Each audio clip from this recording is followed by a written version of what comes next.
So, dome homes. A home shaped like this. Last year, it was sort of an impromptu. Oh, by the way, we do this. I want to tell you about it. So this year, I'm excited to see it a little more formally on the agenda, so we can learn all about how it's done and why you do it. Tim is our karaoke guy as well. You may have noticed that last night. A little bit. Like singing grunge, I noticed. Anyway, I'm gonna hand it over to you. Thank you. Yeah, so we did the Jack Your Jerk thing last year, and rolled that into the 5 minutes about yourself. And I was talking about the dome home we were building, and people had a lot of interest in that. And it's also kind of the synchronicity thing where we were building stuff, our neighbors behind us were building, and everybody else around us seemed like they were all building. So it was fun to roll into that. And there's a couple of YouTube channels that we've been following, also not by anybody here, but Wild Wonderful, Off Grid, and Life Uncontained. And so it seems like every time we turn around, it's a lot of synchronicity in our dome stuff. And in the picture, somebody else called this out, Hatch actually. This dome is in North Carolina on one of the border islands, or the boundary islands. They've gotten hit by multiple hurricanes, and it's always the one like all the reporters and everybody go to like film the action on the beach. It's like the only structure that stays standing on that island. Why the rest of the neighbors aren't building the same structure, I don't know. But the banks have nothing to do with that. Yeah, yeah. So agenda, who am I? All that stuff.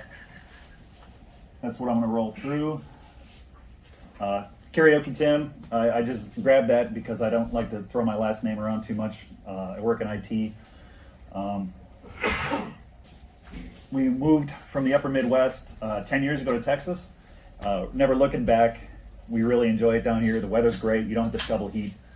So I think there's a lot of reasons to move here, in my personal opinion. Although if you're stuck up in Illinois or something like that, sorry. We started homesteading. It was I blame Jack for homesteading too, but it's been a big movement I think for all of us, for everybody that's here, to be more and more into the homesteading and self-sufficiency mindset. And I see it kind of across everybody I talk to. They're all interested in chickens and different things that to me fall into that homesteading category. So it's been interesting to see that happen. Again, synchronicity before Rona, and then Rona hit, and I've got people calling me up. They're like, "Hey, you talked about that prepper stuff, right? How do we do that?" And my other buddy, he's like a hunter, and he only believed in like buying long guns, like bolt action long guns. He's like, "Yeah, I bought my first AR now and 1,000 rounds of ammo, and now what?" I'm like, "Oh, if you got a year to sit down with me and talk through all this stuff that you should have been doing when I was talking about it 10 years ago." Sounds like a consulting opportunity. Yeah, it's a good consulting opportunity. Except he's family, so. So double the price. Right? Well, I'll just charge him ammo. There you go. And then why did we build instead of buy? Well, first of all, there's not a lot of dome homes for sale. They tend to stick with the original owner, and they don't stay on the market very long unless it's one of these, multi-million dollar houses like the one that's on the border island.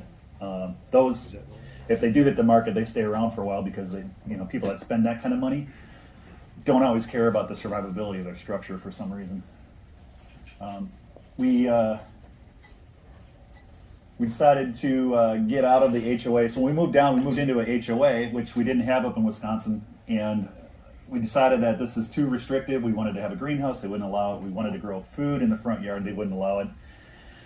And it just got disgusting. So we're like, all right, we're out of here. We're gonna go move east of town where it's a little bit wetter, because that was another lesson we learned from somebody here, that we wanted a place where we had more than 3 inches of soil and a little bit more water falling on our property. And that worked out a bit, but we still tend to hit these rain shadows for some reason, where it doesn't rain on our property, it rains on Steve's property, but not our house. Or it rains on Hatch's lake property.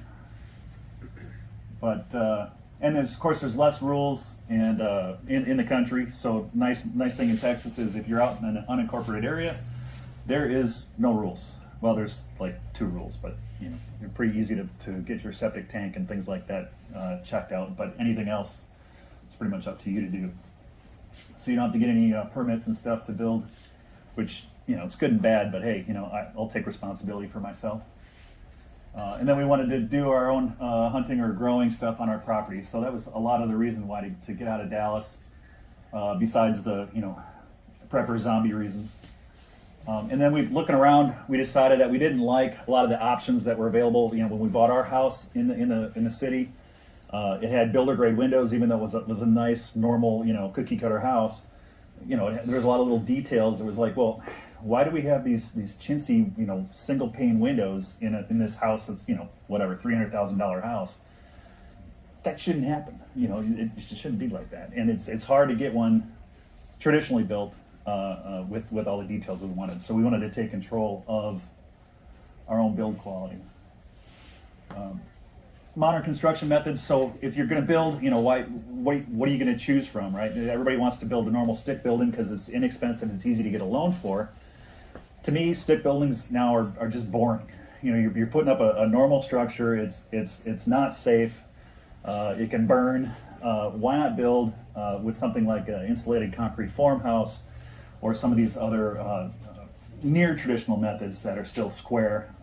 Those are pretty cool. But we decided to go for a dome house that's very survivable. But there's a lot of different methods that are close to it. We looked at the earth ships. I don't know if you guys have seen those. Who has seen the earth ships? So almost everybody. We like the systems that they do, but there's a lot of effort that goes into the construction method. Ramming these tires with dirt, and you've got to do like a couple thousand tires.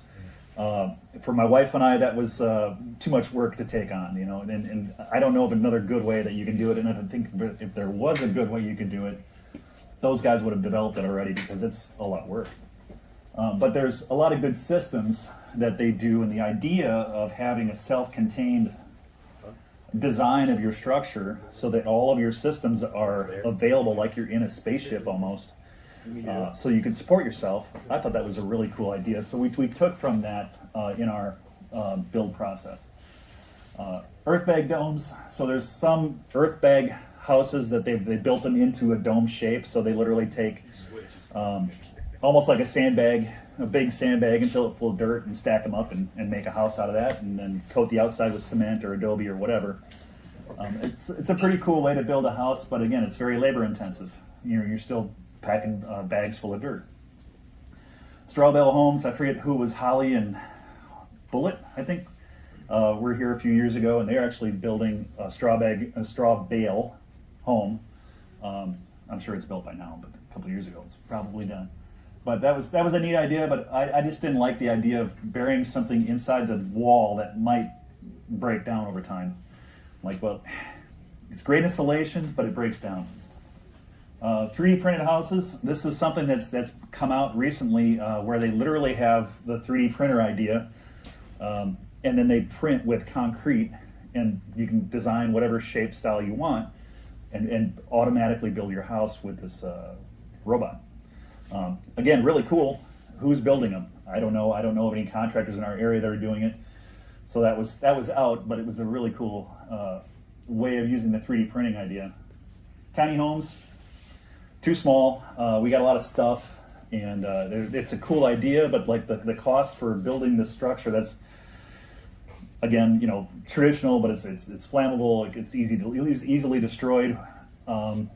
For that kind of cost, it just wasn't going to work for us. Shipping container houses. To me, those are like the ultimate like Lego builder dream when you're looking at it on paper.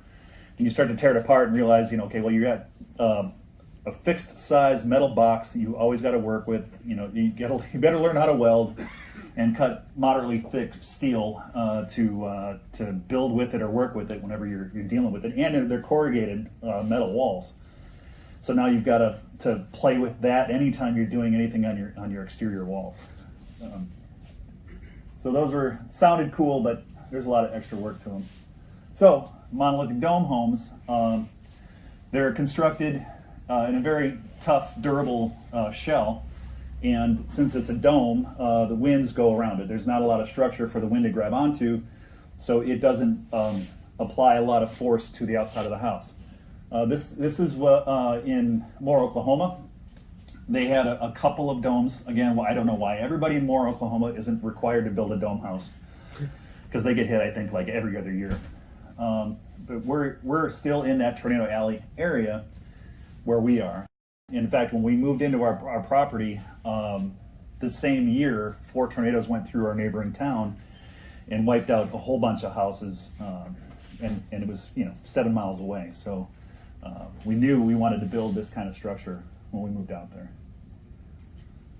So domes, the most popular, the most understood one is a geodesic dome. Those are generally built out of wood. They've been around for a long time. It's still a pretty cool structure, but it's not as durable as the concrete-based ones. Aircrete domes. Mike is working with the Aircrete. Mike and Teresa. Mike. He's doing a dome out of Aircrete. Again, it's pretty cool, but it's not as durable as the monolithic domes. So monolithic dome construction, basically it's an airform that they inflate. It ends up looking like a big bouncy house when it's sitting there inflated. You have to put an airlock on it. They go inside, they spray in foam, put rebar hangers in it, put rebar in it, and then spray the shotcrete. So it's about 3 to 4 inches of the urethane foam and about 3 to 4 inches of concrete. Your total wall depth is about 8 to 10 inches. So it's really thick. It ties into the slab, the ring beam and slab with the rebar. So when they leave the rebar sticking up out of the ring beam, and when they spray in the shotcrete, it all ties it all together into one monolithic dome construction. Monolithic Dome Institute is the company we chose to go with. They developed this build style. They've been around for a long time. They also teach classes there, so you can go on site. They're in, they pronounce it Italy, Texas. It looks like Italy to me, but they call it Italy. They're in Italy, Texas, and you can go on site and they do workshops. They've got an open house every October. You can go see their stuff. They'll teach you how to do the dome construction so you can build it cheaper. We didn't want to do that. We wanted to pay them to do it. There's other companies that will do their construction style around the country. But yeah, and David South just recently died, like last week. But his son is still running the company, and they tend to build. They're very busy building these big gymnasiums and school buildings and things like that. They go up. I think their biggest structure was. Do I have it on there? 340 feet. Yeah, 340 feet in diameter. So as you build a single, if it's a single dome, the wider the diameter, the taller the structure is going to be. No. And they're just huge. Yeah. So the benefits to dome construction, well, we like to say they're bulletproof, tornado-proof, termite-proof, idiot-proof. So your insurance costs are way lower. Our insurance cost we got quoted was $200 a year because it's a concrete structure. There's nothing that can happen to it. There's not a lot of liability or risk involved in it. So it's very cheap to insure. It's highly energy efficient because that foam envelope, is on the outside, and you've got the concrete structure on the inside that acts like a thermal battery. So all of your temperature stays very stable. We've been running a dehumidifier through most of the summer in there just to keep it drier. We're actually drying out some wood that we cut on the property, acting like a wood kiln almost to dry out the wood. That's kept it at 78 degrees, between 78 and 80 all summer. So it's been 100 degrees outside, it's 80 degrees in the dome. Now that it's getting cooler, it's still at like 72, and we're just running the dehumidifier in there. So it's really stable. We think that we'll be able to get away with a single portable air conditioner unit for when it gets really hot out. For days and days. and that'll just keep it in that stable range, and it'll just cut the peak off the temperature during the summer. As opposed to normally, it would take like 2 full-size HVAC systems to cool a normal stick house. I mean, like huge HVAC systems, which we were really surprised that they had 2 systems down here when we moved down from Wisconsin. How many square foot? Yeah, the dome that we built is 1557 square feet. Is it square feet or round feet? They're still square. Round edges. Yeah, with round edge, yeah. Cons of domes, well, none, in my opinion. They're round, so a lot of contractors don't like to work with that. So if you're building cabinets or something like that, they don't want to, a lot of regular contractors don't want to touch it. Anything going on the outside wall is going to be a custom shape, custom build. They're concrete, curved outer walls, so it's difficult to mount stuff to it, right? You got to have Tapcon screws and masonry bits and things like that, and they're curved. So if you're going above where the wall pitch starts to arc in, how do you mount a shelf to it, or how do you mount a TV to it and stuff like that, because it's all curved? It's kind of a con. It's a challenge, and they're visually different. So some people, just wouldn't accept being in an oddly shaped house, right? I'm lucky. My wife is a function over form person, like I am, so she's not concerned about the fact that it looks different than somebody else's house. So challenges on our property specifically, we didn't pay attention to our pattern recognition when we were buying the house. We get overflow from the property across the street. If it rains like it does in Texas, more than 2-3 inches in a shot, and it's saturated, the ground is saturated, we'll get runoff from that property across the street. So it gets up high enough, it goes through about 2 inches through the shop that we built on the property. So in our shop, we actually have everything on wheels and make sure that nothing on the floor is going to, anything that is on the floor can get wet. So we had to build the house up like 3 feet. We decided we didn't have to. We decided to make it the same height as the mobile home height for the entrance. So we can basically walk at the same height. We're going to build a deck between the two so we can walk straight through and get to the other house. We didn't have to do that. That's why we decided to. So we took that opportunity to make our pad for the house off our property dirt. We took our fill for the pad, whatever you want to call it, made a tank. That's what they call them here. Made a pond from that dirt. So we had like a 1/4 acre pond as an additional feature on our property that'll help us with the trees and everything we want to make. The contractors dealing with this stuff was an interesting challenge. It's the first time we built our house at all. We've always bought our own houses. So being your own general contractor, trying to deal with these guys is a lot of fun. No. We got our concrete guy. He came in at half the cost of the other concrete bidder, but he ended up not paying one of his vendors, so they were going to try to put a lien on our house. All sorts of stuff. It was crazy. So keep an eye on your contractors, I guess, and don't necessarily go for the lowest bidder. But it was half the price. So, and then we added a metal overhang around the dome, so we have a patio off the dome house slab and a metal overhang, which you'll see.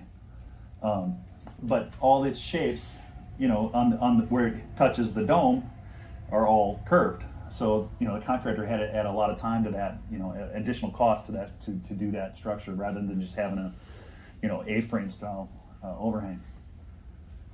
And then we're still thinking about what we need to do for the outside material, the airform material that they blow up originally, that stays with the house.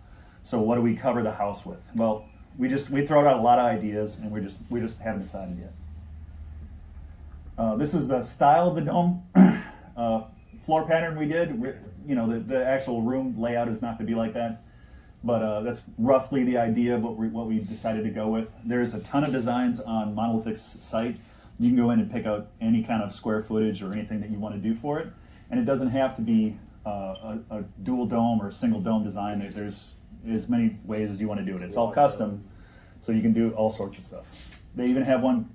I don't think I left it in here. They have one that's called a Taurus. It's like a donut shaped dome.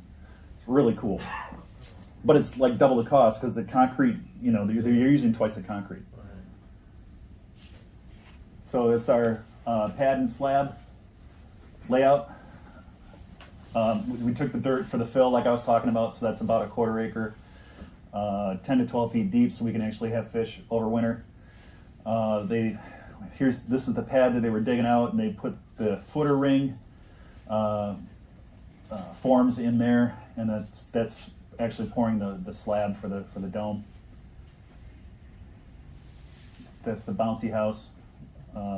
So it stays inflated for the whole time until the concrete sets, and they can turn it off once it gets set up. That's the airform, and then getting the foam sprayed in. These are rebar hangers in the wall on the foam. So they're inside the bouncy house. Yes. Yeah, you put like an airlock on it. So that's this. There's the airlock here where they're supporting part of it, and they've got a wood, double door structure there. And then this is just the fan that's keeping it inflated. That's their engineering idea for keeping the pressure constant. They just have a door flap. Move it. Yeah. Do they custom build that per one? Yeah, they print the airforms. I shouldn't say print. They have like it's a cutter. It's not a printer. But it's like the idea of printing. But they cut out a custom shape for each one, and then they heat weld the material together.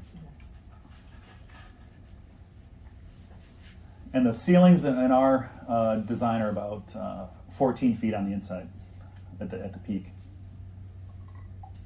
So that's the spraying. They just started. There's a layer or two in the shotcrete there where they're spraying it on the walls. And then it looked kind of like a moon shelter, moon rock shelter, because this is all the overspray on the floor. It's actually quite a lot. I was kind of surprised. But we just use that as a fill when they were doing the patio slab. We just had them shovel it all out for us and use it as extra fill around the patio.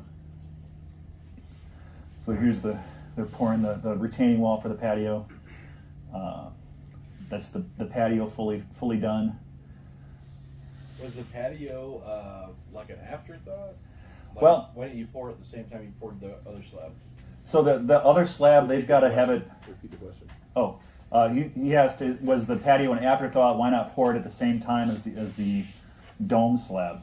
So the dome slab, they have their own footer and everything built into it, and they wanted to be able to get at the sides so that the airform material goes straight down and gets bolted to the side of the slab. Yeah. So it would just be funky to work with.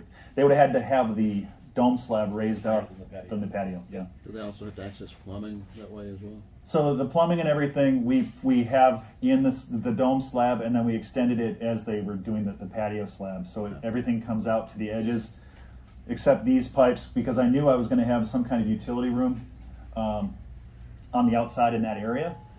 So the electrical, it's just the electrical data come up through the patio slab and then go back into the dome slab.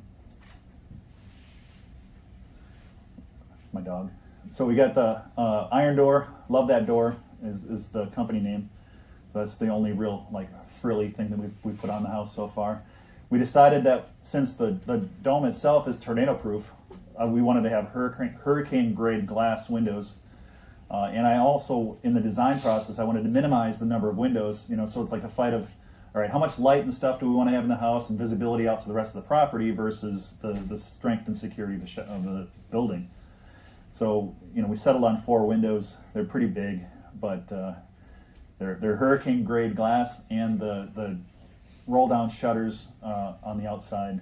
And then the shutters are actually on the inside because we wanted those to be able to open out as we have outside storm doors. So we got storm doors, and then we're going to have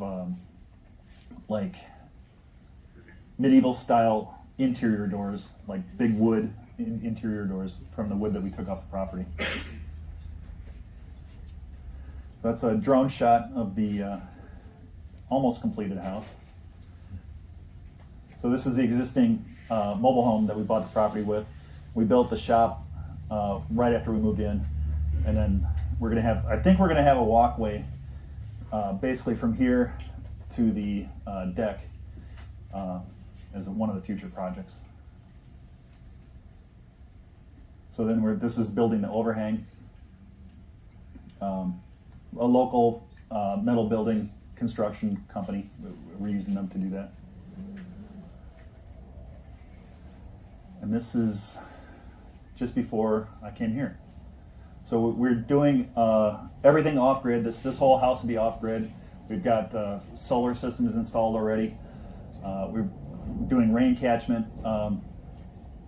We decided to go really big with the rain catchment because there's good periods of droughts that we get here.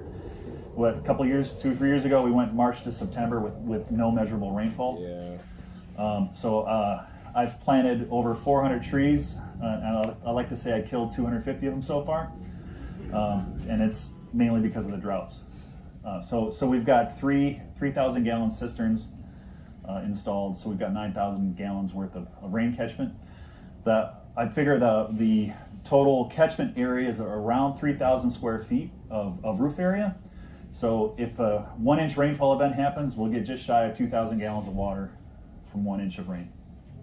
So 5 inches of rain will fill the whole thing up.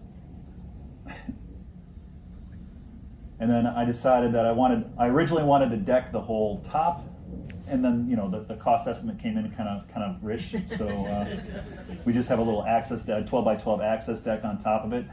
May also make a good visual platform to see far out into threats that may be approaching the house.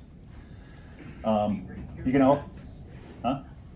I just say we rate your preps 90 out of 100. So you can also see the solar panels on the shop over here. This is our Wi-Fi, point-to-point Wi-Fi vendors tower, 60-foot tower to get Wi-Fi. Getting internet out in the country is a pain in the butt. Luckily, we have a local vendor that's close enough that they're able to service us. But it is a 60-foot tower that we had to put up.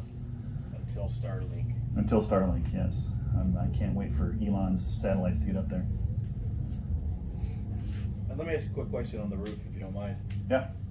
So where you tied that in, did they cut the air thing, or is that flashing they put in? So yeah, that was one of the challenges, right? So how do we get close and join these two roofs together?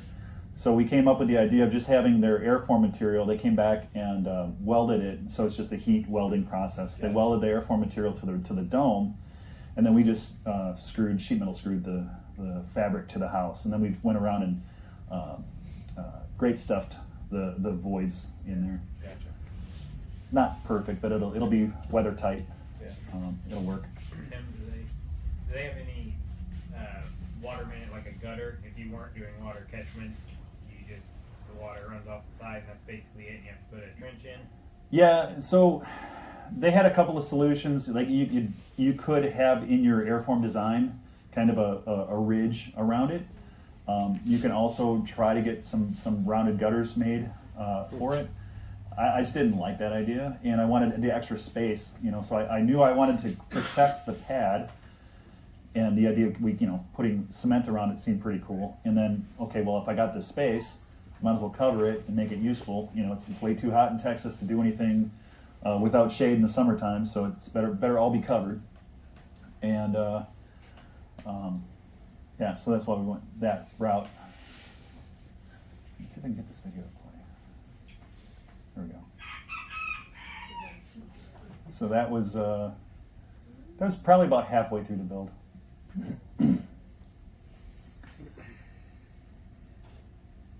The interior walls are concrete as well? Or So the frame is normal? it's freestanding. I don't know if I got it. Yeah.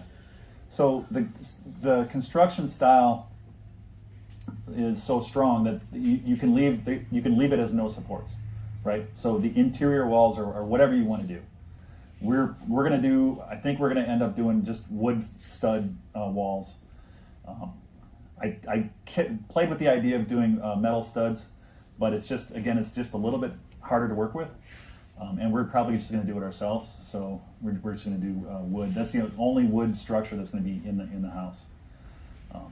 But so we're going to have basically we're going to have our utility room, bathroom and closet in the center area, and then the front part will be the kitchen and living area, and the back part will be our bedroom, basically. Bedroom slash office.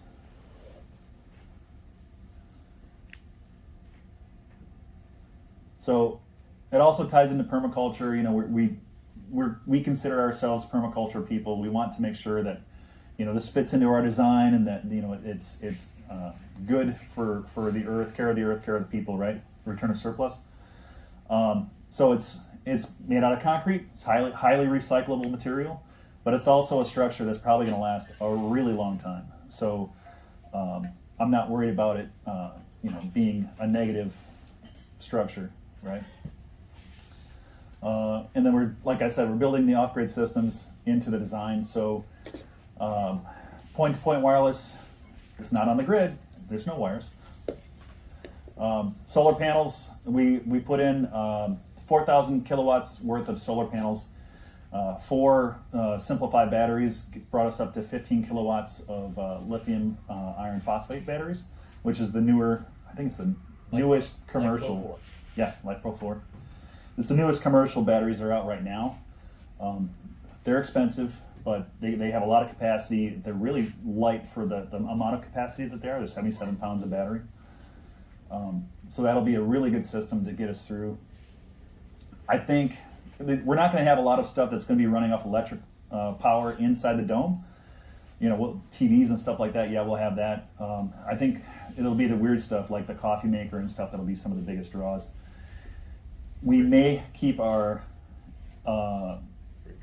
laundry and everything in the old house and just use that as a project house, and you know, keep some of the systems in there.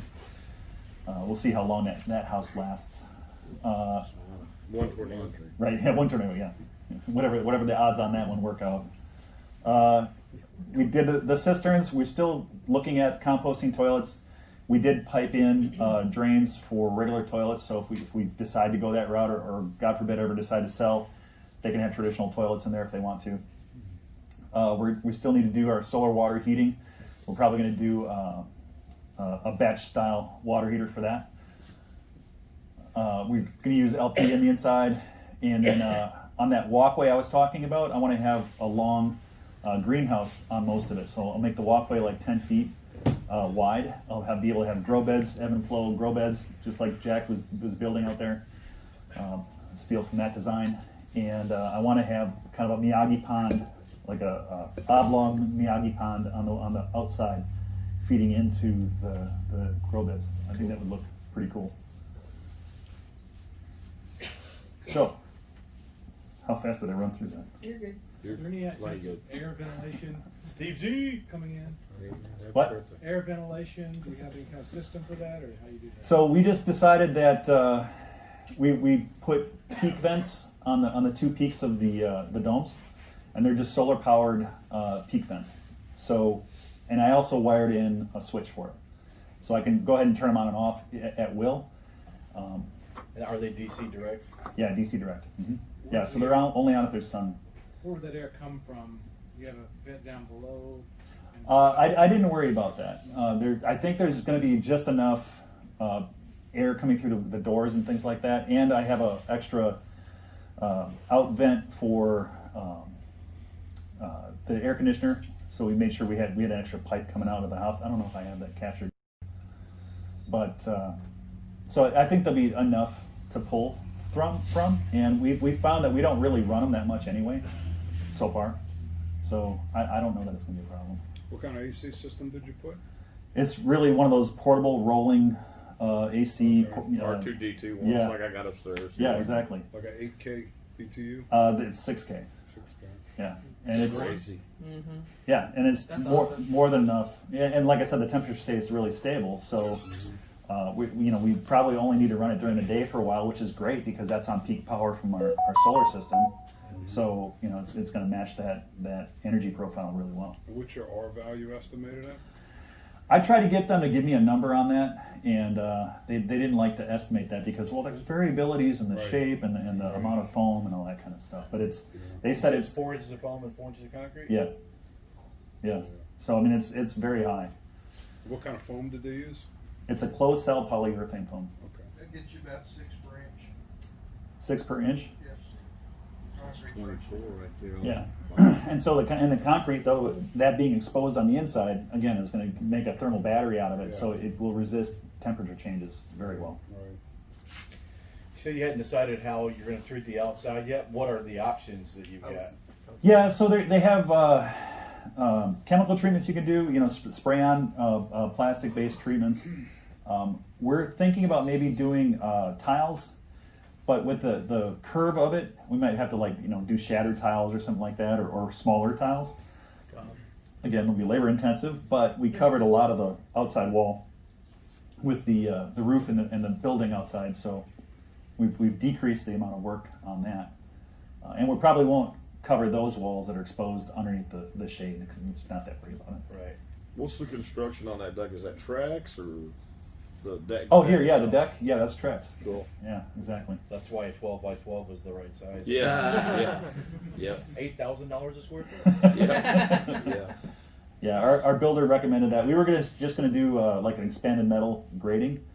And he's like, it'll look a lot better. You'll be able to put stuff up there easier on a regular traditional deck stuff. And I think it was only like a couple bucks more than. But when they tell you that it doesn't get hot in the sun, they're lying. It'll burn your feet to freaking ankles. Yeah, it should be neat. Grading those. Right now, we're just treating it as an access deck. Sure. But we may build a stairway along the curve of the dome back here to kind of get up to a short ladder to get up there. Just to get a Rifle mount, perspective maybe. on that, you said the top of the arch is 14-foot interior. That's 12. Yeah, I mean, To the peak swap, right? yeah. The center up where the flat fan is 12 foot. it's high enough. You get up on top of the scaffolding. And you don't want to get too close to the edge of the scaffolding. You're like, that's a long drop. You can get a big Christmas tree now. Yeah. What was the question? What is the membrane they spray the foam with? So what is a membrane? The membrane is a PVC impregnated fabric. So they said it's got a 10-year warranty on the exposed part, which that's plenty long to figure out what we need to put on the outside of it to protect it forever. Do they have any options for can you make them tall or big enough that they could literally put second stories? Oh yeah. Another So floor level? the options were almost unlimited as far as adding extra floors or how tall do you want the ceilings. You can make them oblong. The walls. So ours actually have what they call a 2-foot stem wall. So they came up straight up off the slab for 2 feet, and then it starts to slowly curve. So Could you do a loft? are we going to build a loft? Can you do a loft? We could.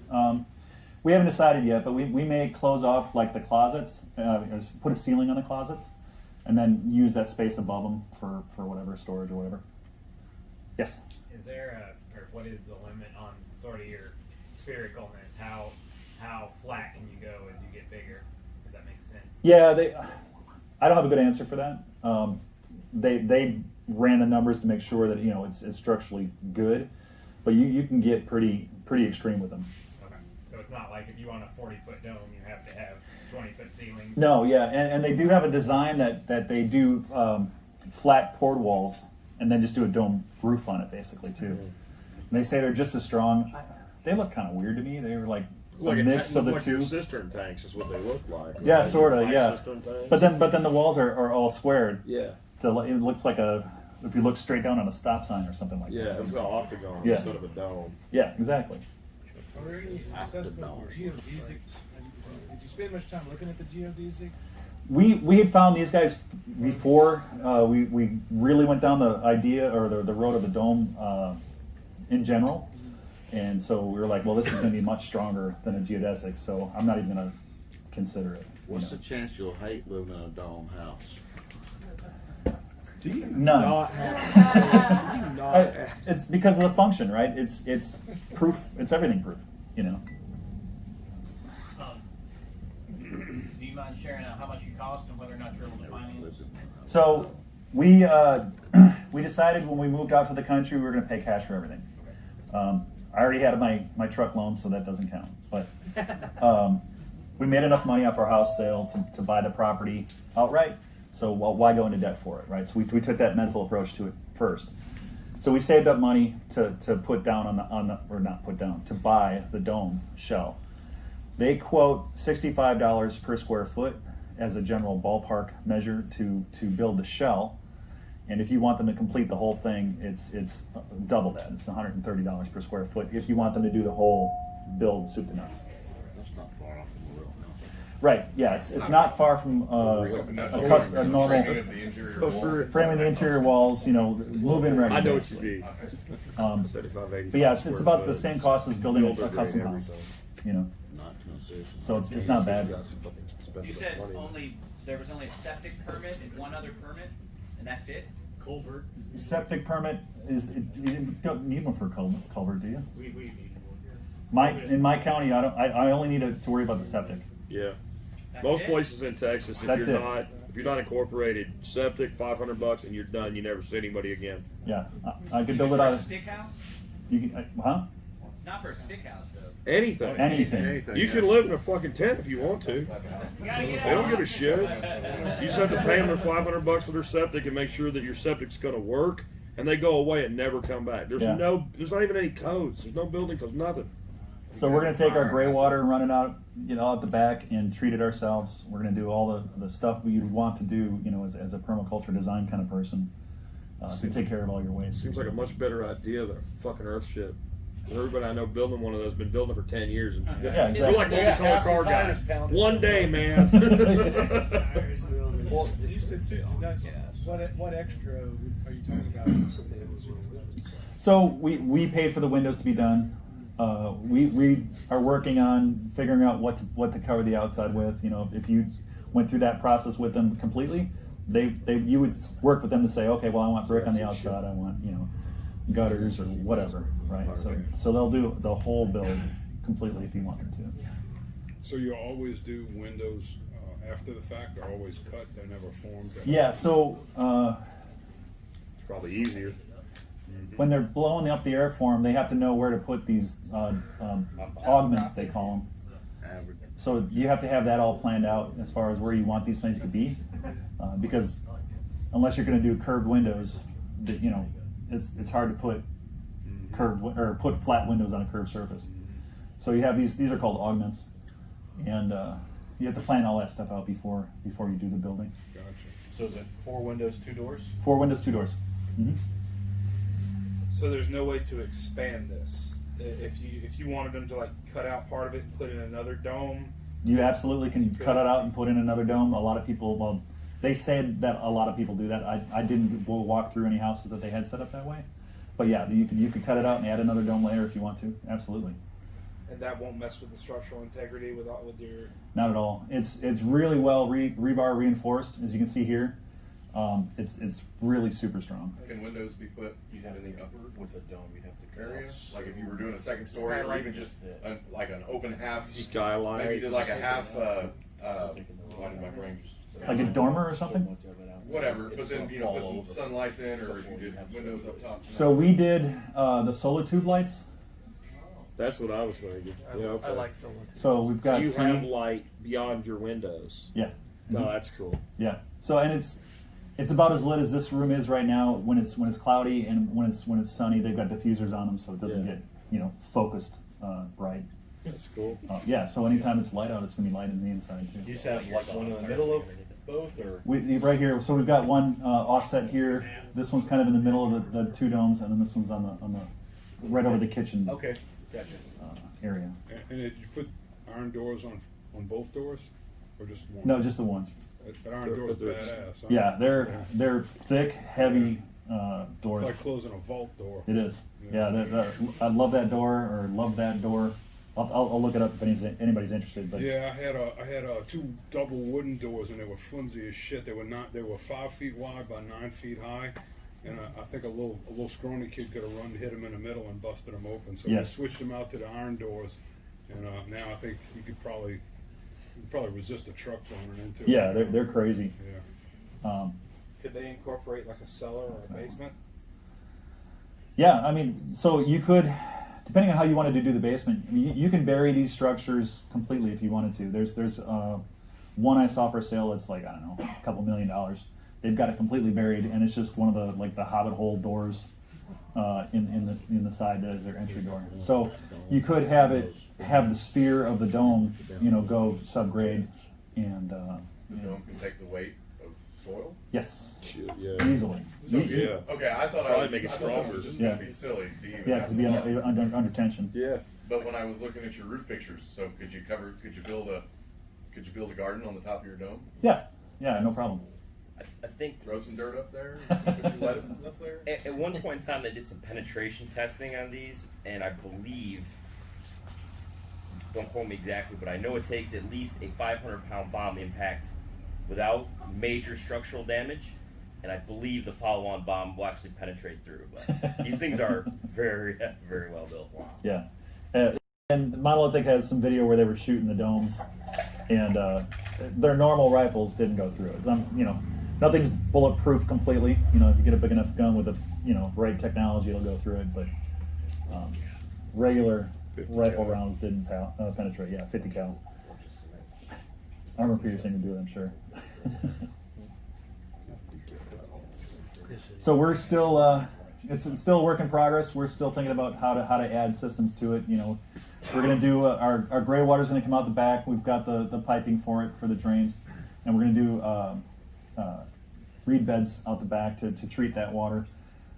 Our septic, we've got 2 pipes for it. If we wanted to have this hooked up septic, we've got one going south and one going east, and we're going to do the solar hot water. So we're trying to figure out, exactly how much do we want to heat this, rely on the solar part of the system versus boost it with probably propane water heater, stuff like that. We really liked the batch heater setup, but again, I don't know how much water heating that's going to give us. And I'm looking at you, Sean, because you were talking about it earlier. Do you know offhand, like, can you take a shower? Oh yeah. Like how long? There's batch, like old water heater Yeah. batch setups that blow the fittings off going into the propane. So they're like, we had to, do some work, run it through a cooler with ice in it before we went into the actual. Yeah. Yeah, no, it will Wow. heat it to burning you up. But like how long does that water last? Like how long can you run the shower? That's one thing I've never really figured out is how much water can I use before that cools off to the point where I don't want to be in the shower Yeah, anymore. because you're replacing the water you're using with Yeah. cool water, right? So an 80-gallon tank, you could probably take a 60-gallon shower before you start Yeah. having problems. Yeah, so we're looking at doing stuff like that, and then I'll probably bring it into the house, put the hot water into the house through a regular water heater, just in case we're drawing too much out of it or something like that, and just not worry about it. Aren't you planning on a pretty cool heating system too, aren't you? So we talked about heating it with a rocket mass heater. We don't get that cold here, and it's going to be so temperature stable. We again watching those house building videos. They have a regular wood furnace that has an oven built into it that Mary really likes. So we may do that in the outbuilding and just blow the hot air from it. Maybe even just using the little thermal-driven fans to blow it in through the window. So we covered up one of the windows. We covered up this window here with the outbuilding to be able to capture, the heat or the cooling in either room. Because I think if you put even just a small wood stove in there, and it's cold enough in the morning that you wanted it on by like 11 o'clock, even in a January day, you're going to be opening every one of them damn windows and trying to Turn the fan on. Well, no, you'd be freaking using a fire extinguisher to put the damn stove out. To turn on your air conditioner. Right? Yeah. And Let it cools fight us it off. out. That was global warming. Yeah, so I mean, we've even thought about we've collected enough cans to do the little window heaters. Yeah. But again, I don't know how much we're going to really need that. The one guys that we talked to that had another dome, they were in Michigan when they had their first dome, and they literally heated it by their cooking heat, their excess heat off the cook stove, and a couple of workouts. and the house was warm. So turn them off. Yeah, so 2 people doing a normal workout, and the cooking heat was enough to heat it in Michigan. So they're pretty cool. I mean, we barely heat that house. Seriously, because Yeah. it's southern facing and the leaves fall. And I mean, we run the heat very, very rarely. So I can't see you using much at all. Yeah. Yeah, I mean, right now we run our mobile home. We have 3 wall-mounted propane heaters, and that's all we use to heat that place. Yeah. But yeah, bulletproof, fireproof, termite-proof, tornado-proof. Zombie Do apocalypse. you kind of wish sometimes that you'd have a tornado just so you could sit there and laugh? Screw the neighbors. Let's see Well, what it's, happens. Not yet. it's not just yet. like the Rona lockdown, right? Everybody's calling us Yeah. to ask, how do I do this, Yeah. Can I borrow one of your guns? right? Oh, Exactly. yeah. I've had 2 of those calls. I don't have No. any extras. Right? Yeah. Come find the house first, because we're not on GPS, and then you can come borrow. Yeah. Yeah, you can borrow it one lead bullet at a time. I told one guy, you're going to kill him What yourself. was the from when you started the civil work? I saw you where you had to actually put in a reinforced or upgraded road for the concrete trucks. Oh yeah. So from when you started, like civil work until the dome was done, how long a time was that? We could have gone faster. There's a little bit of the road. Was that just because you were paying as you went, or? Yeah, it was paying as we went. Some of the timing of the contractors and stuff was odd. We wanted to make sure we were in a dry part of the cycle, because our property, Nick, our soil. How would you describe that type of soil? The clay. I'd call it a clay loam, but I don't know. Sandy clay. Or sandy clay. Yeah. So it gets weird when it has a lot of load put on it. It'll actually kind of jelly the soil if it's not treated and compacted beforehand. So we definitely wanted to make sure we were in a drier part of the year. So we had that access road put in. So our property is weird. It's, if you have a traditional rectangular property, they sold 1 acre off because they built a new house here that they were going to move into, and the dad died, so they had to sell off that new house they built. So we have this like U-shaped property around this other house. So we built the access road coming up one side and around to the back of the dome. We tried to follow the contour and have the access road on contour and all that kind of stuff, but it worked out pretty good. How much property do you have? 6.5 acres.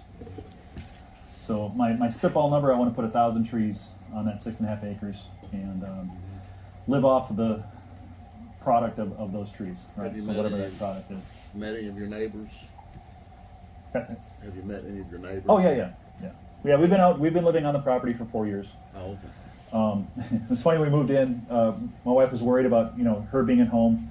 I work for a software company, so I travel about 40 to 60% of the month, any given month, until Rona. And now I work from home entirely. But so she was worried about being at home all the time. So that's why we bought the protection trained German Shepherd. And then we met our neighbors, the gun store owner, the son-in-law that works at the gun store, the range officer that works at the gun store, the Dallas Dart Metro cop, and a bunch of ranchers. So there's like 10 families that live on our 2.5 mile Food and street. guns, what kind more kind of protection? Yeah, we're like, what? We're on the safest road in the county. So it's pretty cool. What else? Is everybody going to build a dome now when you build a house? How much concrete?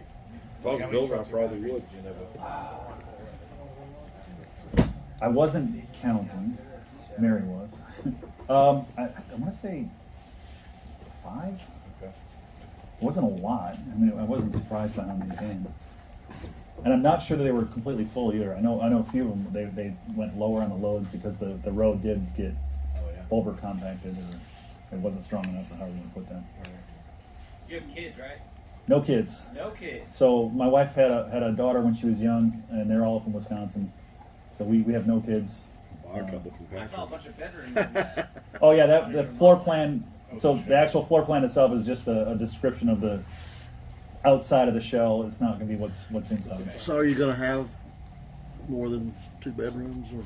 No, it'll be an open bedroom concept in the back, and the guest rooms will be in You the will old have a- house. Oh, okay, gotcha. Get them out of there. Yeah. Can you tell us about your dog? She's a 4-year-old German Shepherd, protection trained by a local company, pure breed, super smart. How old was she when you got her? We were in the process. We actually touched her, talked to her when she was 3 weeks old, Okay. and then worked with that company all through the training for 2 years. So you were involved in the training? Yes. Okay, Mhm. that's good. Primarily my wife, since it was going to be more focused on her. But yeah, And how long did that process last? 2 years.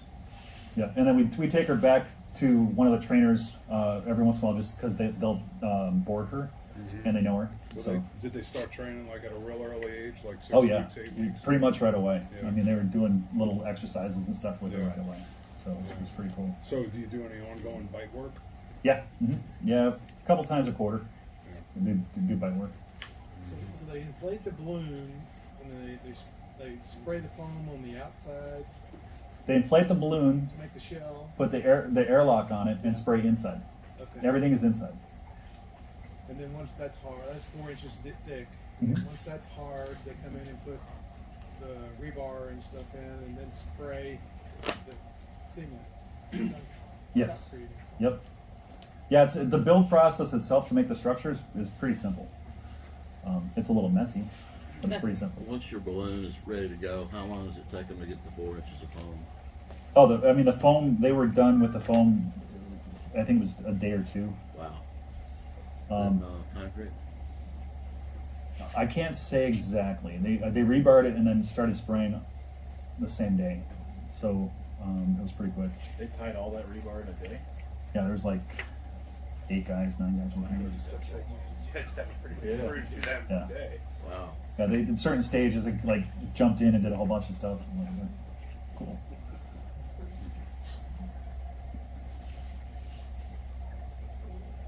Thank you, Tim. Yeah. Absolutely. That's awesome. Pretty badass, dude. Dog.